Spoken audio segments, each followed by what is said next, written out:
I get 2 seasons hosting this show called The World's Most Amazing Vacation Rentals, and that was the beginning of my complete pivot where I headed on my Netflix journey, which was a whole journey of itself because now I'm not a creator. Now I'm an on-camera talent. Now I get told, here are the things that you need to talk about, find your creativity in that. So I struggled with that because I do a bunch of stuff and I'm like, what do you mean? I can't help you with gear? Like, can I talk to you about segments? And they were like, Jo, calm down and do your makeup. Traditional Hollywood is very different from creator world, and a lot of my friends are like, how did you make the jump from YouTube to traditional? And I'm like, listen, you guys, I know everybody thinks that they need to publish the book with the publishing houses and they need to be on Netflix and the streamers, but you actually have the best job in the world. Creators have the best jobs in the world because there are no limits to anything. You tell the story how you want to tell it. If you have something to say, you turn a camera on and you say it. There's no executive telling you what to say. There's no budget that you're worried about.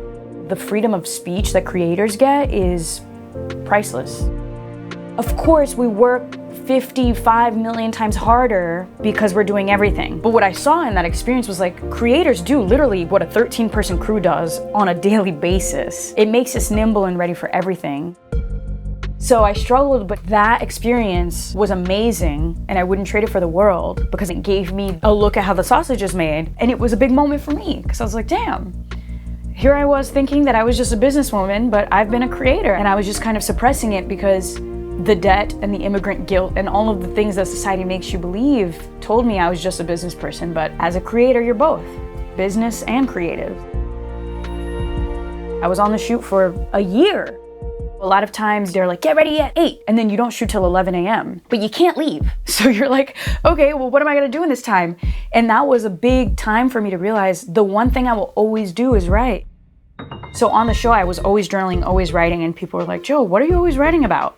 And I read something that I had written to one of my co-hosts, and he was like, what? I didn't know you until now. Like, that's who you are? And then he made a little video about it with my voiceover.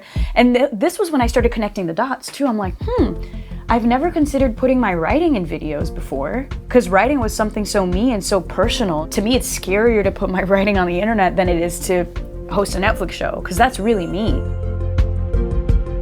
In the middle of that year, COVID hit, and there were 4 months without us shooting. So this was the first moment where I was like, oh dang, like what am I gonna do now? No 1 million subscriber channel, no promise of a Netflix show, the world's shutting down, tons of crying on the floor, thinking about how to align what I loved, what I think the world needs, what I'm good at. And this is when I started posting my writing online, and somebody asked me to do a 30-day journaling challenge. That turned into 90 days of me giving free prompts, and I was getting so much value out of it.